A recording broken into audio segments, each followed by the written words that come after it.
Welcome to the Deep Dive. We're here to unpack complex topics, give you the essentials. And today we're jumping into something quite specific, but really important: how medical education actually uses or sometimes doesn't use research findings. Right. We've been looking into conversations among the experts, the leaders in medical education. And it's not as straightforward as you might think, is it? It's not just about having good research. Not at all. There's this core question that keeps coming up. Is the way we train doctors always based on the best, most current evidence? And, what are the factors getting in the way? It really gets to the heart of how expertise is developed. Hmm. For you listening, it's about understanding if established methods are truly the most effective. Definitely. And we found this concept of affordances really useful for framing it. Yeah, tell us about that. Affordances. Well, think of it simply. A door handle affords opening the door. It's designed for it, makes it easy. In medical education, the environment, things like time, resources, institutional culture, these things can either make it easy or afford using research or make it really difficult. So it's about the environment enabling or hindering action. Hmm. Okay? So where does this conversation usually start among the experts? What's the main issue? The big one is this gap, a perceived gap between what educational research finds and what actually goes on in classrooms and clinics during training. So a disconnect. Like we know better, but we don't always do better. Sort of, yeah. There's this concern that some long-standing teaching methods might not actually have strong evidence backing them up anymore. And it sounds like there are different perspectives on why. Researchers might think educators aren't getting the research or maybe don't see its value. Right, and then you hear from the educators, the faculty, who say the research often feels, well, inaccessible, too academic, maybe not practical for their specific situation. Hard to translate theory into practice when you're incredibly busy. Exactly. And this brings in the idea of the knowledge to action cycle, the KTA cycle. It's like knowing a healthy recipe is one thing. But having the time, the ingredients, the energy to actually cook it is another. Precisely. The barriers often aren't with the knowledge itself, but with the person trying to use it, the knowledge user, and their situation. The study we looked at really tried to nail down what features of the environment affect how educators use research. Okay, so let's dig into those environmental factors, the things that make it harder, the constraining affordances. What's the first big hurdle? Well, a major one seems to be perceptions about the research itself, its quality, its availability. What do I mean by quality? A lot of educators felt that much of the research is descriptive. Here's what we did, or evaluative, here's how this program went. Less often they felt, does it clearly say this teaching method works better than that one? Ah, so less comparative effectiveness, more observation. Kind of. And sometimes, especially with research on, say, soft skills like communication, some felt it just confirmed what seemed like common sense anyway. It didn't offer perhaps groundbreaking insights. I can see that. And there was something about the type of research, too, qualitative versus quantitative. Yes, that's a key point. Many medical faculty are trained extensively in quantitative clinical research numbers, stats, p-values. Right, the randomized controlled trial is king in medicine. Exactly. So when they encounter qualitative education research, which relies more on interviews, observations, themes, some find it harder to judge its rigor or its applicability. We saw that quote, didn't we? Yeah. About qualitative evidence being seen as, what was it? Simply exploratory, it's hypothesis generating, and it's not the final answer.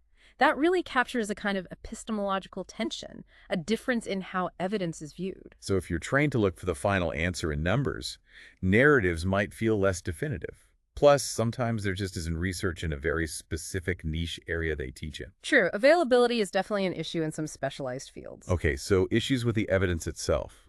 What's another barrier? How the knowledge actually gets to them. The delivery methods, people are busy. Right. They don't have time to wade through academic journals constantly. Exactly. They expressed a real need for research to be synthesized, summarized, easy to access, definitely not delivered in big fat books, as one person put it. I think everyone can relate to that. Information overload is real. And it sounds like medical education might be lagging behind clinical medicine here. That was a point raised, yeah.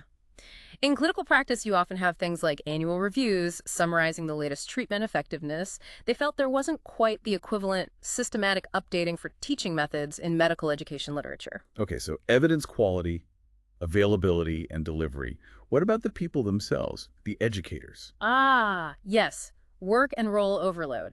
This came up again and again. It's a huge constraint. Multiple hats. Definitely. You have faculty whose primary role is education teaching, advising, curriculum design, admin. Then you have clinical faculty who are also teaching, but they're balancing that with seeing patients. It's immense. There's not enough hours in the day. Pretty much. Yeah. The overwhelming feeling was just not having enough time to properly engage with evidence, let alone critique it or figure out how to implement it. That quote really stuck with me. I do think that I don't have enough time to really think critically about evidence because I'm busy holding meetings and writing curricula and dealing with students. It paints a very clear picture, doesn't it? And often, this work spills into personal time. So finding time for research, reading papers, it becomes this extra thing. An extra role behavior. Something nice to do, maybe, but not essential for keeping your head above water. So it drops down the priority list. Naturally. Which then leads into another very human factor, resistance to change from faculty themselves. Even if good evidence is presented. Sometimes, yes. We heard this anecdote about a committee looking at a change backed by a literature review. And they just said no. Basically, yeah. Yeah. The sentiment was, we've been doing this way for 20 years and we don't want to change it. Comfort with the status quo is powerful. Inertia. Plus, change often means more work, doesn't it? Okay. Especially initially. That's a big part of it. And if a course is already getting good student ratings, the motivation can be low. You hear things like, things aren't broken, why fix them? Our course is rated very highly. And so that's a real concern. Yeah, I remember that. Getting buy-in from everyone involved sounds like a real challenge. It is. And tied into this are the practical constraints. Resources, money, and people. Can't implement new programs without staff or funding. Exactly.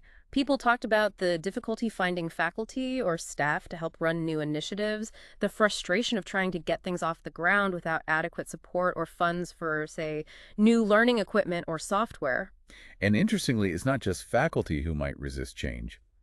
Students, too. That came up as well. Sometimes students push back against new methods, especially if it requires more active or self-directed learning than they're used to. Like that problem-based learning example. Right, where the feedback was that students just wanted the answers quickly to get it done rather than fully engaging in the process the new method intended.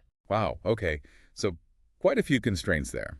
Poor evidence perception, difficult delivery, massive workload, resistance from faculty, lack of resources, even student resistance sometimes.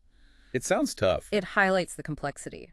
But it wasn't all negative. There are things that help, the facilitating affordances.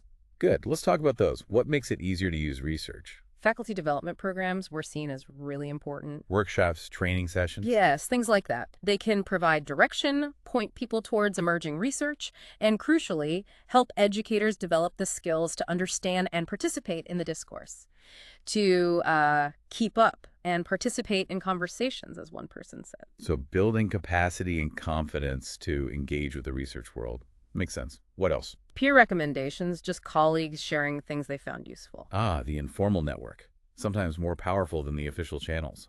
It can be. Someone mentioned getting a phenomenal article on validating new assessment methods from a colleague, something they found in a journal they wouldn't normally read. That word-of-mouth sharing can cut through the noise. That personal connection and trust.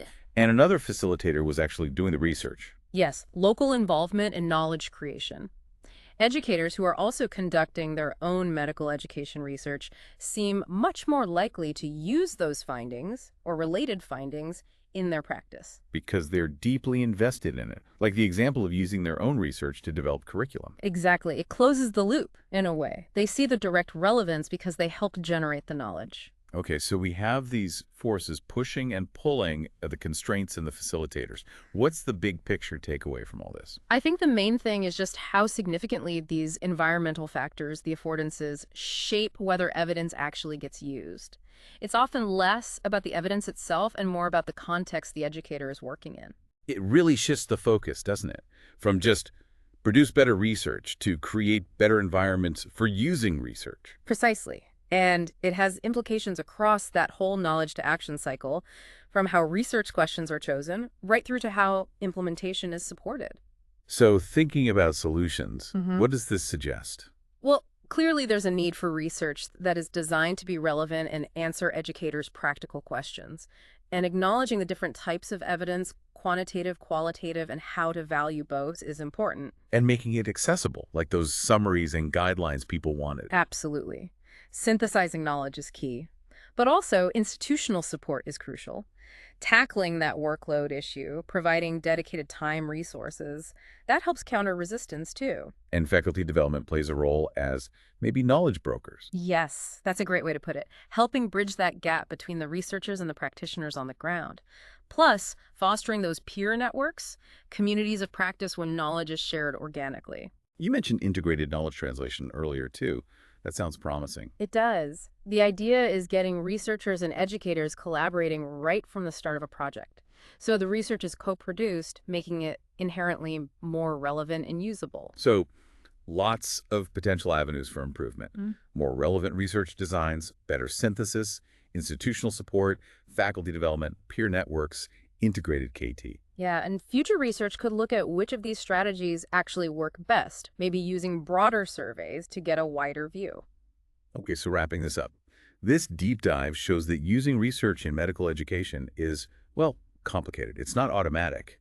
It's deeply influenced by the environment, these affordances that can help or hinder. That's the core message. Understanding and addressing these environmental factors is absolutely key if we want to genuinely bridge that gap between research and practice and ultimately improve how we train doctors. Which leaves us, and you listening, with a final thought to chew on. We've seen these challenges and enablers in medical education. Where else do you think similar dynamics play out? In business, in policymaking, maybe even in your own field? What lessons from this context could help improve how knowledge gets put into action elsewhere? It's a really interesting question to consider how these principles might apply more broadly. Definitely something to think about. Thanks for joining us for this deep dive. We hope it's given you some valuable insights into the world of medical education and maybe sparked some ideas about your own professional world.